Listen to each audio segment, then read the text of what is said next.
My cat just walked into the room, heard me say hi besties, and immediately dipped. So that's the impact that this channel is having in my personal life. Hi besties, my name is Angie, this is my channel, maybe I'll read today, and today we're gonna start a new vlog. And this vlog may be something of a redemption arc, because in this vlog we're revisiting Miss Hazelwood. We're giving her another chance, because in this vlog we're reading Bride by Miss Allie Hazelwood. This is her vampire werewolf romance, and that's honestly the only reason why I'm picking this up. I have something of a tense relationship with Miss Allie Hazelwood. I did not like the love hypothesis. I thought it was poorly written. I thought the plot was just a huge HR issue. I don't particularly like workplace romances, and so wasn't really buying into that fantasy. Tried to read her second book. I don't remember what it's called. It's the pink cover. I truly could not buy into the fantasy of the male lead being the male lead, because the guy on the cover just reminded me of Sid from Toy Story, and I was like, you cannot expect me to go any further. Since then, I have not picked up any of her works because I was like, she is just not the writer for me. And then she heard me say that and she said, okay, I'll do you one better. And she did Vampire Werewolf Arranged Marriage Romance. So I will admit, while I'm apprehensive, while I'm a little hesitant, I'm a little intrigued, I'm a little excited. I love a vampire, I love a werewolf. I'm ready to do this.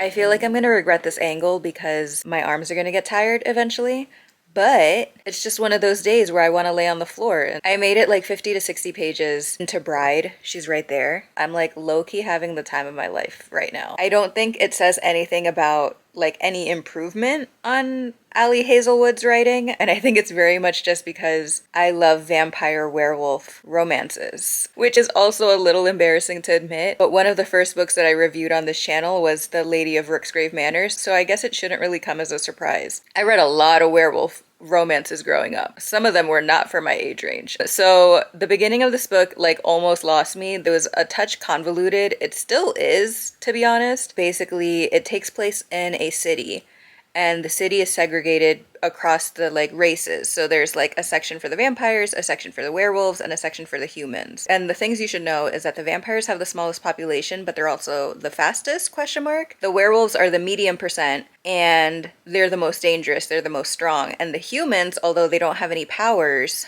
have the most in numbers. So they've been kind of at the cusp of war for the past couple of centuries, and in order to maintain peace, they have had this like program called the Collateral Program or something to that effect, where basically each territory has two children of the other races. So the humans have a werewolf and a vampire, the vampires have a werewolf human, etc., etc. And the idea is that if you don't harm my child in your territory, I won't harm your child in mine, which again is a little convoluted and a little dumb. This is important because our main character was one of those vampire children. Although she was forced into this role, she's kind of ostracized from the other vampires because they call her like human lover, and it's kind of a buck wild because like they're the ones who forced her to take part of this program as a child, but I digress. The other important thing to note is that there's a new human governor and they want to get rid of this program because they don't want to put their children at risk. There was like whisperings around that the humans were reaching out to the werewolves to form an alliance, and that would be bad for the vampires because although they are strong, they have the least in numbers, right?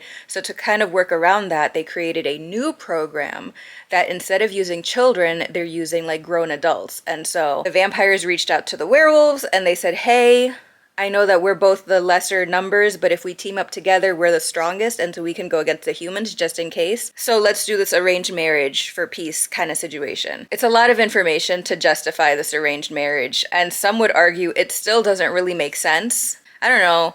We're buying into the fantasy. It was just one chapter. They just dumped that all on us and now we're moving on. And so our main girl, Misery, agrees to this marriage because she's doing a little investigation on her own. When she moved to the human world, she was besties with this girl named Serena, and Serena randomly disappeared. Our girl Misery is like something of a hacker, and the only thing that she found during her like hacking research is that Lo Moreland is somehow connected to the disappearance of Serena, and Lo Moreland is the werewolf that she is marrying. So she agrees to this marriage because she wants to investigate Lo's whole deal. And that's where Miss Allie Hazelwood really got me, because she already kind of got me with the vampire werewolf romance, and then she was like, and there's a missing persons mystery going on. Nothing romance related really has happened yet. Like, they've gotten married, she's moved into the werewolf territory, but they've been kind of like avoiding each other since. And part of that is because at the wedding, Lo had a really strong reaction to her smell. They're mates. I'm picking up what you're putting down, Allie. I know werewolf lore. This was my whole vibe in 8th grade. Are you kidding me? And so maybe I'm also enjoying it because it's kind of nostalgic in a lot of ways.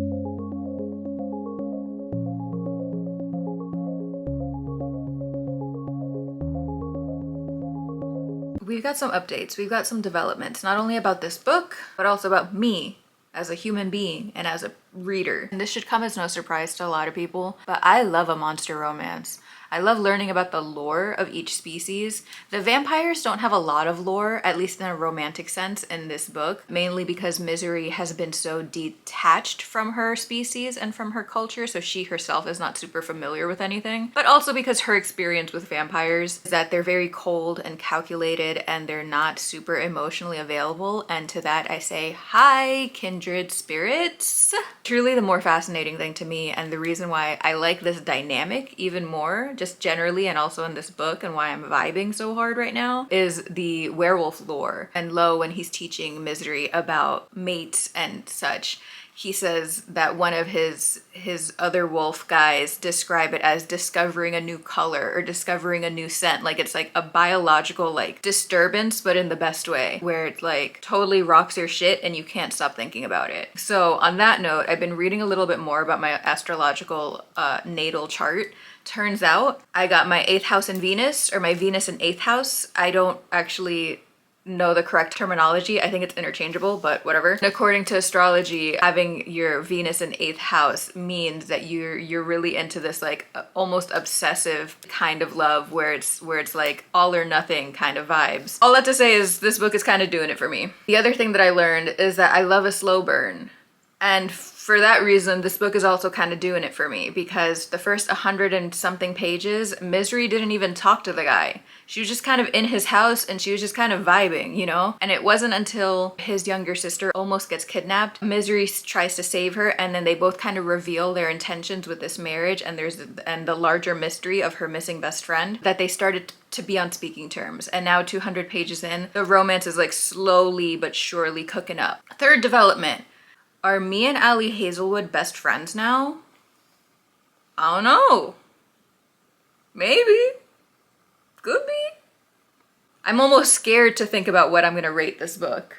All that to say is 212 pages in, not a lot has happened, at least not in the romantic sphere, because again, this is a slow burn. They just started talking to each other. They just started acknowledging each other's existence. They're starting to see each other as equals and not as different races, different species. Because ultimately, at the end of the day, is that this book is about a bunch of racists learning that racism is bad. That's really what it amounts to, but it's like supernatural instead. But they're learning about each other's cultures and realizing, oh, we're not that different. Everybody's different, but nobody's different, you feel me? They're also working together for the larger conspiracy of the missing friend, which like turned into an even larger conspiracy because they think that the best friend was disappeared because she was a journalist and she found out a little bit too much information about Lo's younger sister. And the reason why Lo's younger sister is significant is because she's actually not full werewolf. She's actually half human.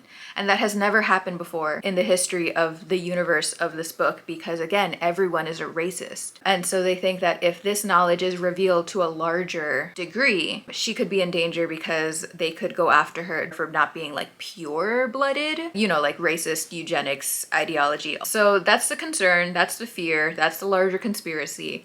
Obviously, this is a romance book. There's going to be a happy ending. It's going to lead into a way that Misery and Lo can be in a happy heterosexual relationship with each other and have their own like little mixed babies. As predictable as that is, it's great. I'm still having a really great time. I'll try and check in if I have anything fun to share, but I don't know if I will. Okay, bye! And we're already back.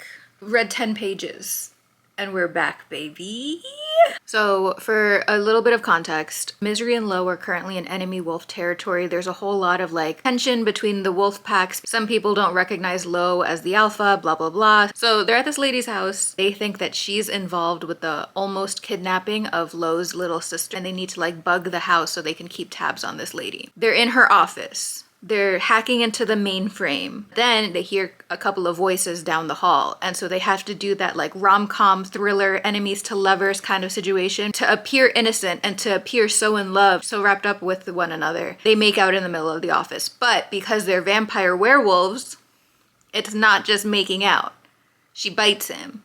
And it's this very like intimate, hypersexual situation. And it was fucking dope. This is the first time she ever fed from a living person. She usually just eats like little blood bags. So Misery is like, I don't know if it's just because I fed from like an actual person or if it's because of him, but like that hit different. And the really great thing is that despite the fact that they're vampire werewolves and so anatomically incompatible, their mating rituals appear to be the same thing because werewolves have to mark each other at the base of the neck, and obviously vampires, when they feed, they have to go at the base of the neck as well. It comes from the same like primal act of biting into another person. Sound off in the comments if that also hits for you. Validate me. Hi. It's been a while since we did a car update. Woo, woo, woo, woo, woo, woo, woo. I'm 300 pages into this book. I got like 50 pages left and I finally have something mean to say. Before I say the mean thing, let me provide some context. I'm not an animal. So Misery and Lo have been getting closer after they did their like little feeding sex session. They've been more and more intimate, both physically and also emotionally with each other. It seemed like they were starting to have something of a bond. She was kind of indulging in this new relationship with the caveat that he has a mate. He has another person he's like emotionally invested in. So like this can be purely physical and this can be like just fun, right? And she doesn't have to worry about developing feelings because we're all just having fun. That is until she meets Lo's mate, right? And when she meets Lo's mate, she realizes that they're not mates at all. And so then she started connecting the dots and she was like, oh, so if she's not your mate, but you do have a mate, like what goes on? Does that mean I'm your mate? Because like we're feeling something, right? When she brings that up to him, he shuts her down real quick. And he was like, no, you're a different species. It doesn't work like that. We're just having fun. And so that's really where I stopped this morning because I'm in the car. I have to go to work. I can't read while I drive. So my mean thing to say is I don't understand why we need a third act conflict in a slow burn romance. The first 2/3 isn't even like romance. It's just the yearning. It's just the building up. I feel like the third act resolution for a slow burn romance is just the acknowledgement that yes, we are in love with each other, and then the book ends. In any other romance, in any other case, the third act conflict makes sense to me, but for slow burns, like, you've been making me work for 300 pages. The least you can do is just give me an easy ending. You're gonna make me work even more emotionally for the last 100 pages? That's so fucked up. I don't like that. That's not right.